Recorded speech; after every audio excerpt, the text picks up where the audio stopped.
we had a good relationship, a very solid relationship with the first Trump administration.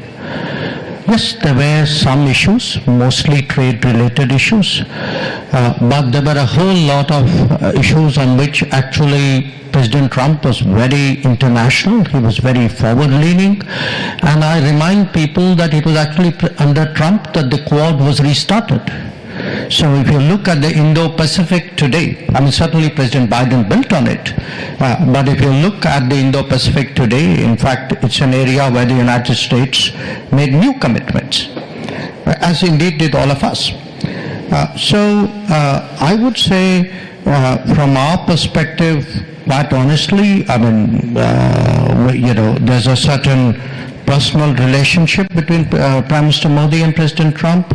I would say in terms of politics, we don't really have divisive issues in terms of our political outlook. As two countries, by and large, I think our convergences way outstrip any differences we have.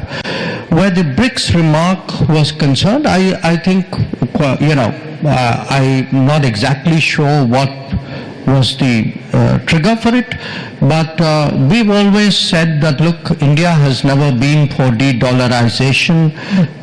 Right now, there is no proposal to have a BRICS currency. So I'm not quite sure what is the basis for. He said if you stop pegging it to the dollar, but there wasn't a threat to do that, was it?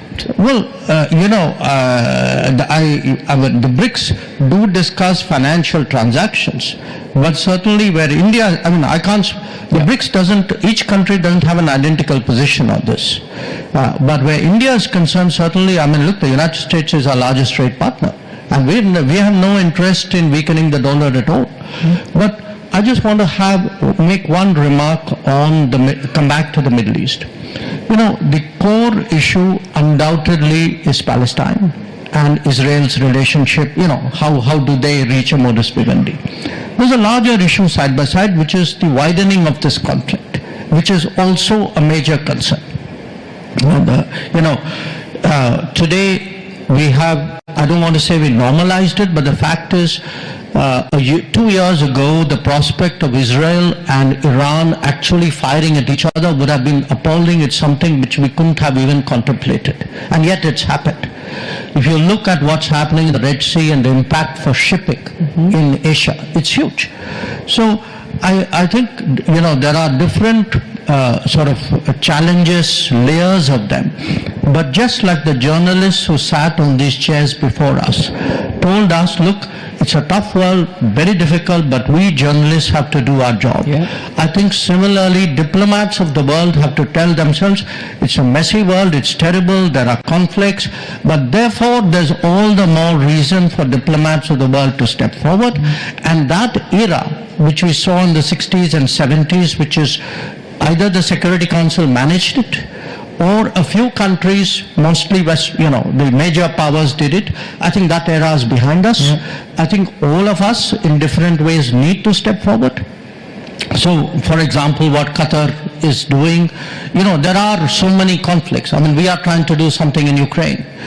We see Myanmar as almost a kind of a forgotten conflict, where there's an approach like, let's not invite them and the problem will solve itself. So I think there is a greater case for more vigorous diplomacy, for more innovative diplomacy, for a more participative diplomacy, and I think more countries need to have the boldness to bite that bullet. दोस्तों, अगर यह video आपको पसंद आया हो तो please like, share और subscribe करना ना भूलें। जय हिंद, जय भारत।